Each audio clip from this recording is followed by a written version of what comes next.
I rather like that intro. I'm glad Capcom kept the original opening song instead of just sticking something else over it. Anyways, welcome to my Let's Play of Mega Man X6. Ooh, X6.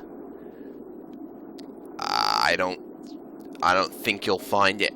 Well, I actually kind of like X6, but the thing is, Mega Man X6 is well known for being really bad. Not, like, really terribly, horribly bad, but, like, not as good as the older games. I think it's better than X5, but, you know, opinions will vary. I should mention I'm playing the Mega Man X Collection version of this on the PS2, so there will be no voice acting, which might or might not concern anybody, because I don't think it was very good voice acting anyways. Yes, going mad is very liberating indeed.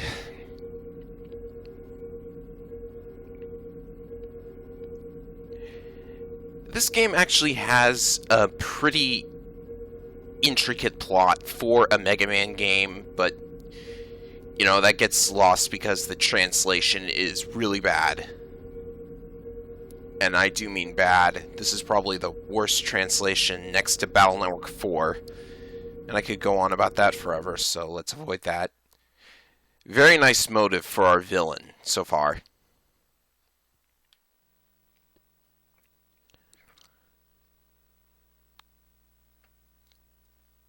Oh, listen to this one. There is no one else is left to fight. Beautiful.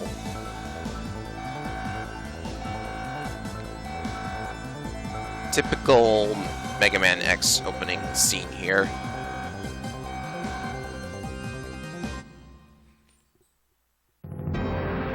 Alright, first thing to note is that we begin the game with the Falcon armor from X5. It's pretty much identical, except you can't fly around in it anymore, which would probably break the game anyways. But it keeps all the other abilities. It can charge special weapons once we get them. It can, it's got that Giga attack. So why you'd go with no armor instead of this armor is far beyond my comprehension.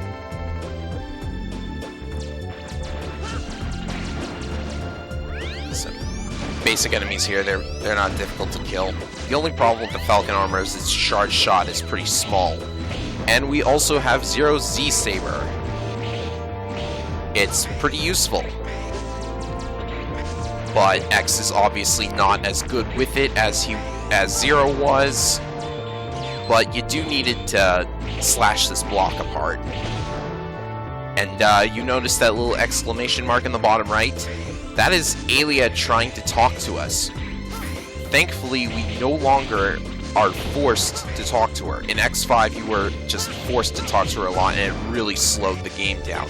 But Thankfully, you no longer have to do that, and I will never talk to her unless she says something interesting or stupid. Expect that to happen a lot. But no, I'm going to keep the talking to a minimum.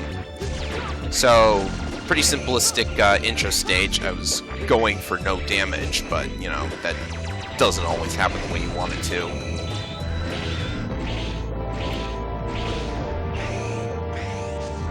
And here we are at the boss door.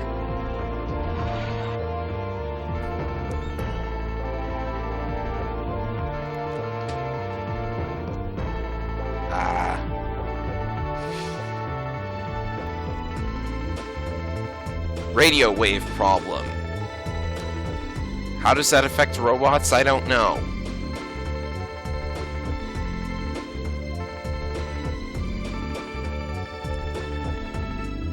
Excellent, it's possessed. Thank you for that info. That's very helpful, and they teleport out. You could have done that hours ago, I imagine. And this warning sign is too long for its own good, I have to admit. It's a generic giant mechanoid.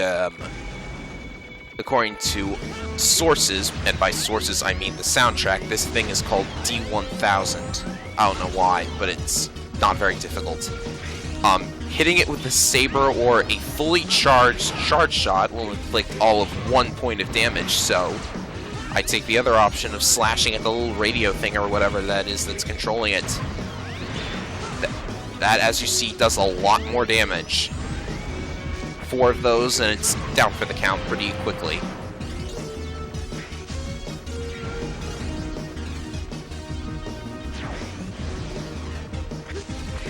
Now, that would have been threatening. I wonder why you didn't use that more often.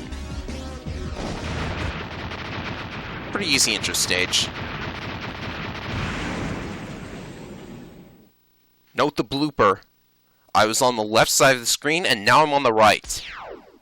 And... What? Who was that?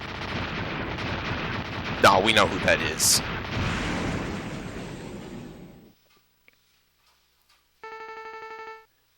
Thank you, Alia. We needed you to tell us who that was. We definitely needed you to tell us who that was.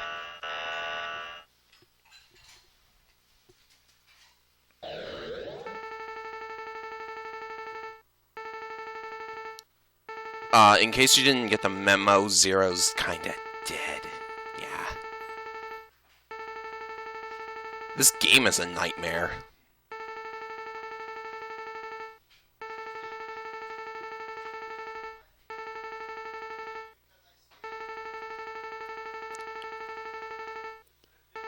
Funny story, X. Okay, another boss. Unfortunately, this boss is invincible. Much like the beginning of Mega Man X1, you can't kill him. We'll get our revenge later, don't you worry. Not even the Falcon Armor's Giga attack is doing anything. Avoid him for a little bit, and eventually he'll leave. Funnily enough, if you try to suicide yourself onto him, it will not work. The battle will just end right there. Thanks, Capcom. Mark of a badly designed game is when it doesn't give you the freedom to do whatever you want.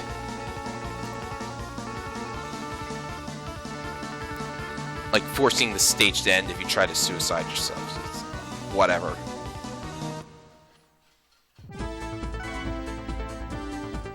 These stats are irrelevant for the time being. Oh no, another cutscene.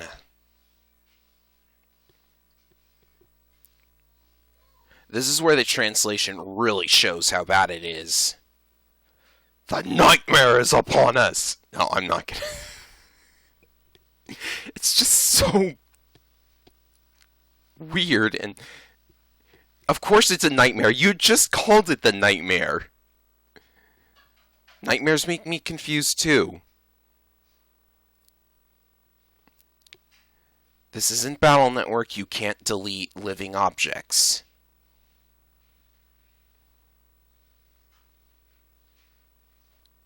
I'm starting to consider making a little typo counter. Now, funny story, this guy, Isaac, apparently he's supposed to be Dr. Wily. I'm not kidding. And,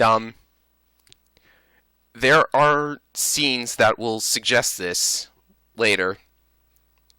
But that's just like pandering to the fan base and stuff. Like, we can ignore that and other plot elements. I just said that the plot is interesting for a Mega Man game, and it really is. But, like, there's the bad and there's the good, too. Something like that. And the lack of acting is sort of making the scene feel blank, because there's no ambience or anything. I wonder why they threw out the voice acting in the X Collection. I don't see how it would save space. You've got a pretty big PS2 disc.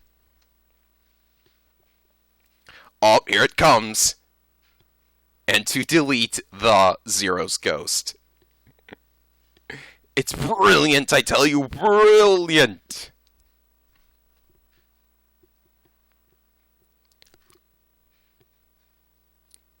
Oh, that is such a lie. Guaranteed safety. Just you wait.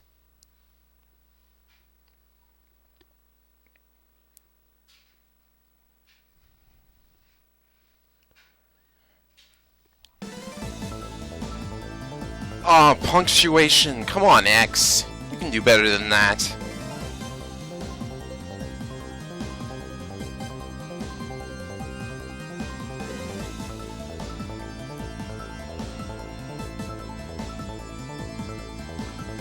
I don't see what the point of shaping the nightmare as Zero was, to be perfectly honest.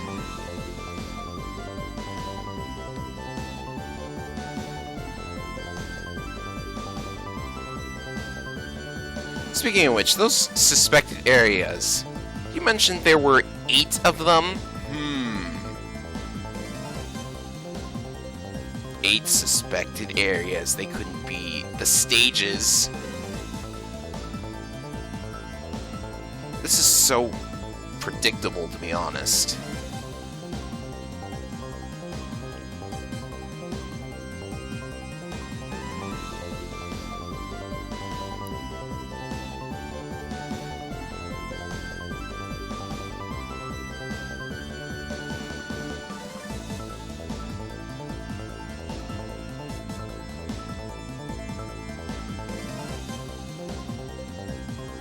I apologize for the long cutscene, but that's just how the game is. Yeah.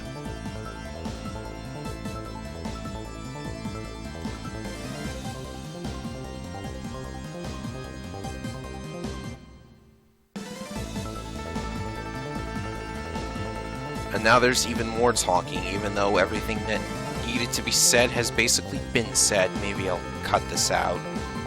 Post.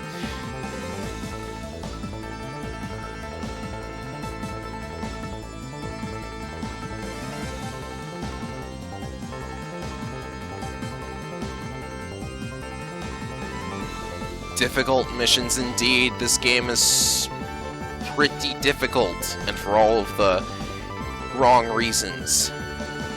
Let's leave it at that.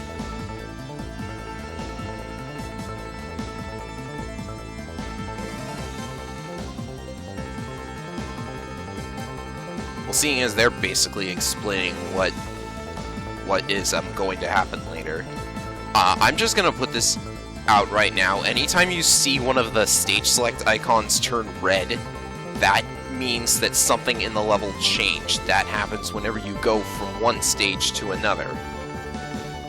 Going to certain stages first affects other stages, that is. And it can either turn a stage from a minor annoyance it can turn stages into either minor annoyances or awful, horrible nightmares. And that's why they call it the nightmare.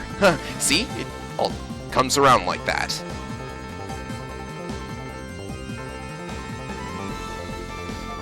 That's sort of X6's gimmick. And this one is even worse. You know those Reploids that you had to rescue all throughout X5 and they didn't really do anything except give you an extra life? They're back, and they give you power-up parts. It's pretty nice. Of course, they managed to mess this up too, and I'll demonstrate in the first level once we're through with all the talking. This is one of 2 lines in the entire game Douglas gets. Savor it. Finally.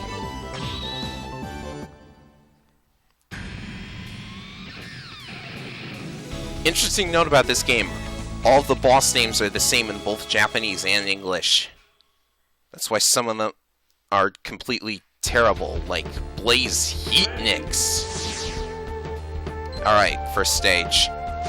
This is sort of a quote-unquote tutorial level. Oh, this enemy right here, you can stand on top of him, but if you shoot him, he rolls up. And here's a Reploid that you can rescue. They give you extra lives. All of it those are, and they can also give you power-up parts. And if we... I'm playing with a hitbox there, but if you go right from here, oh look, a Dr. Light capsule. Just like in X5, in order to get either of the 2 armors, you have to assemble them first. Which I think is just stupid.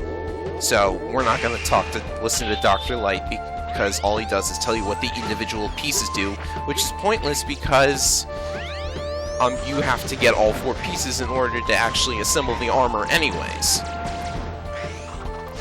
Anyways, the reason I call this the quote-unquote tutorial stage is that there's a lot of dialogue that sort of introduces you to X6's mechanics. And that blue orb that the weird jellyfish thing drops, that is called a Nightmare Soul. I'm not kidding you. Collecting those, for whatever reason, increases your ranking. And increasing your ranking allows you to equip more parts. I wish there was a better explanation for why collecting them makes your rank go up, and I don't really have one. Just ignore that. If you haven't noticed by now, the air dash does indeed inflict damage. But it's really small amount of damage, so it's not useful. Watch this. See what that thing is doing to the Reploid? It's an enemy now. Which means you can't rescue it. And that Reploid is gone from the game forever, whether I let him live or not. I'm not kidding. If one of the Reploids gets infected by the nightmares, he is gone from the game forever. And if he was carrying a power-up part, whoop, screw you, better reset. And that is just really stupid. It's going to wreck people's 100% runs, and that is sort of a pretty bad leap of faith. And look, we have enemies sneaking into parts of the level where they don't belong. It's sort of interesting, I guess. It's just dust. How does dust hurt you?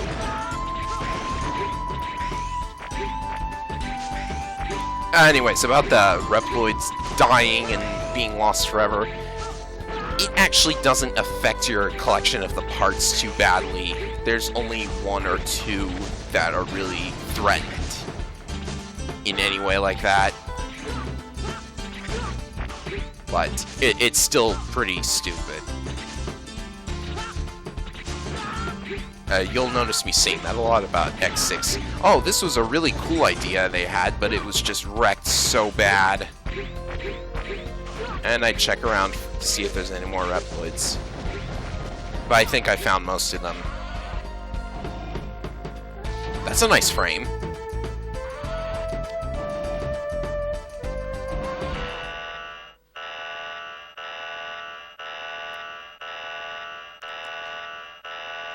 Nice warning sign. Can we fight now? No, we have to talk first.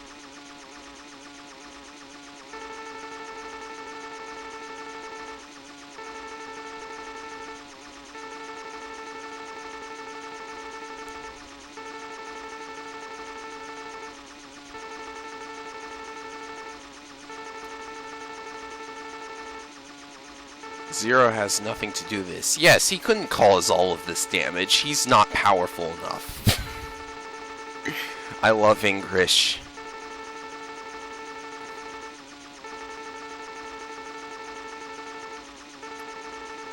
Why deleted? First it was retired, now deleted? Come on. Alright, first boss. He's not very difficult. The reason I called this level a quote-unquote tutorial level is because, you know, it's sort of that first boss who's so weak you're supposed to kill him first. Like, look where his life is right now. He hasn't even gotten the chance to show off his better attacks, and this is sort of one of them. I play around with him so I can actually get you to see all of his attacks. Like, I never saw this one as a kid, and it is fairly difficult to avoid.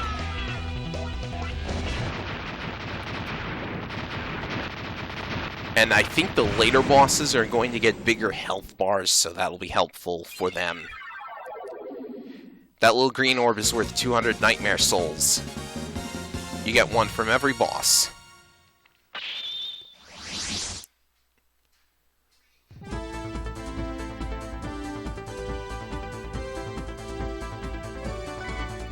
But I need to be at least A rank in order to equip a part, so that's going to take another boss or two. Why Nightmare Soul? Come on, really?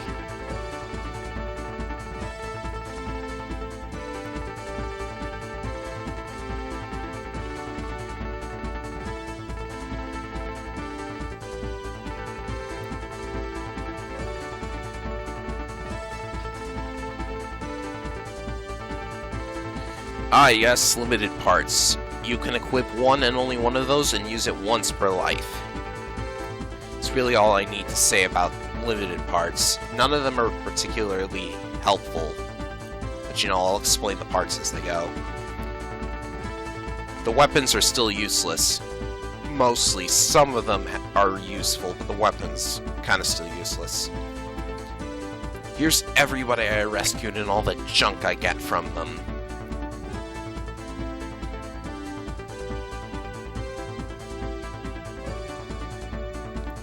Life up increases maximum life, energy up increases maximum weapon energy. The rest are parts. And we get backstory on the bosses. See, this is what I kinda liked about X6. The bosses are given backstory. It's a neat idea. But you know, considering the translation and the general competence of the Capcom writing department, sorta taints that a little bit, if you know what I mean. But that's the end. Next time we'll go and rescue an old friend, if you know what I mean. Look forward to that, because it's hilarious.